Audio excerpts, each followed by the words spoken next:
You've been listening to The Mountain Gardener with local expert Ken Lane. Join the conversation every week as he answers timely garden questions. Email Ken a question directly from your phone to his desktop through the web at wattersgardencenter.com. That's Waters with 2 T's, gardencenter.com. Now welcome back your host, Ken Lane. So I wrote a garden column that will air next week to our Waters Garden Club members. The newspapers will pick it up. But what it really was is taking the mystery out of fertilizers, plant foods. What are they? How are they? I mean, your grandparents said fertilizer was basically cow poop. We're not talking that. We're talking something that's been measured, balanced, that we know the science. We know exactly how much per acre, per foot, and it will release and make plants thrive. You're here in the mountains of Arizona, there is no naturally occurring plant foods. There's no nutrients in the soil for your plants. And so they're more dependent on you than they are in other parts of the country. So you'll find that you fertilize more often here. And you're not using really liquid fertilizers. Like if you use Miracle-Gro, whatever, out and you've got 8 foot of topsoil, you can use that because it's not really doing anything. It's the soil doing the work. You're just almost adding more water or whatever. So for the liquids aren't really that effective here. You're not using water solubles. And for the love of gardening, stop using Miracle-Gro. This is salt in a box that you add to your water and you're killing your plants. It's not doing your plants a favor. Don't use salt-based fertilizer, which Miracle-Gro is, because your water's already got so many minerals.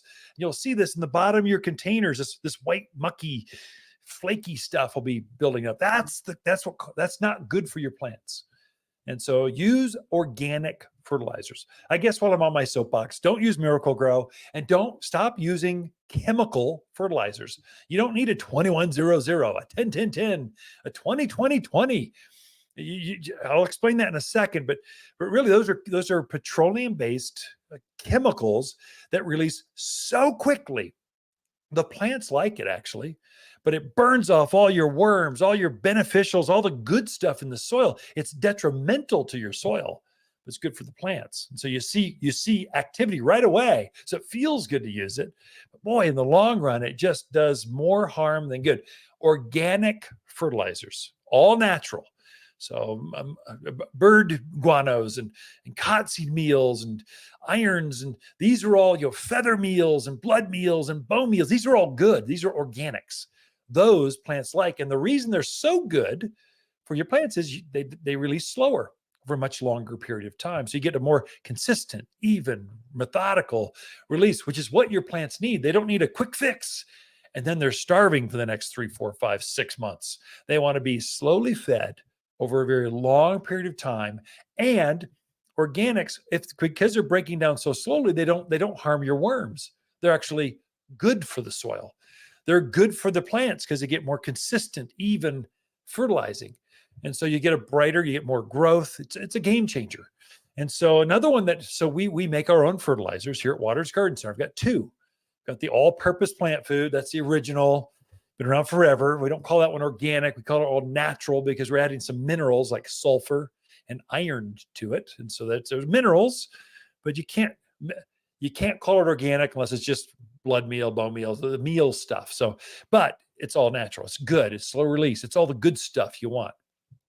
I did create an actual all organic for my truly hardcore organic gardeners. And yes, the fruit trees, the vegetables, herb gardens. We have a vegetable and fruit tree fertilizer that's pelletized meals that's 100% organic.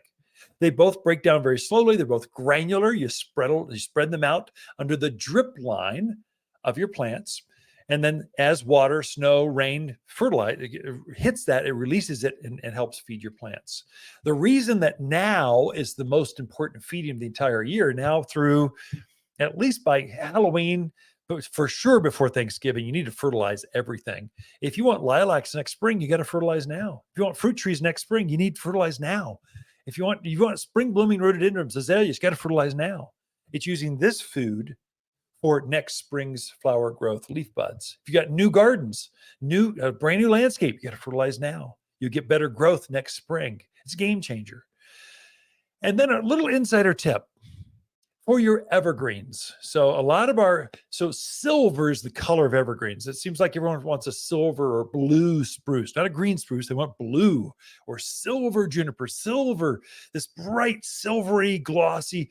That's actually aluminum. The plant's picking up aluminum and covering its green foliage with aluminum. So you get this bright silver color to it. If you know that, and there's not any aluminum in your ground, you're going to have to give it to the plants. There's aluminum sulfate. So evergreens, we're mainly talking evergreens, maybe some hydrangeas, rhododendrons, they would all appreciate that.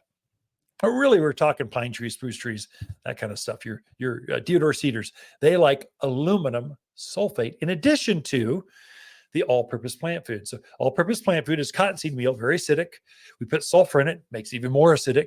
Evergreens like acidy type of soils, fertilizers, and then you're giving it aluminum sulfate, even makes it more acidic and gives it aluminum. You're putting those two things down together now in the next 30 days or so, and next spring's growth will be the most spectacular, like glow in the dark silver. It's a game changer. And this is like fertilizer, like 401 in college. It's like we're going deep.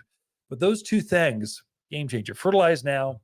And then in addition to just fertilizing, give your evergreens some aluminum sulfate. Wow, you're going to have a spectacular garden next year.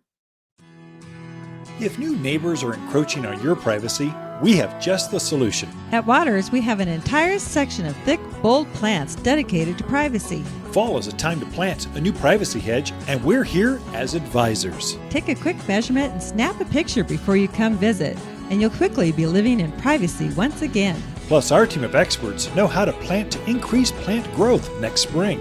We'll show you how. Watters Garden Center. We know privacy in your backyard. The Mountain Gardener, your source for timely garden advice right for higher elevations. Guaranteed to make a difference in your yard this season. If you enjoy this show and would like to hear more, please subscribe to The Mountain Gardener, wherever you like to listen to podcasts. And if you'd like even more garden tips, tricks, and helpful advice, please check out my website at wattersgardencenter.com for classes, videos, and more, or my online garden center at top10plants.com. Throughout the week, Lisa and I can be found here at Watters Garden Center in Prescott.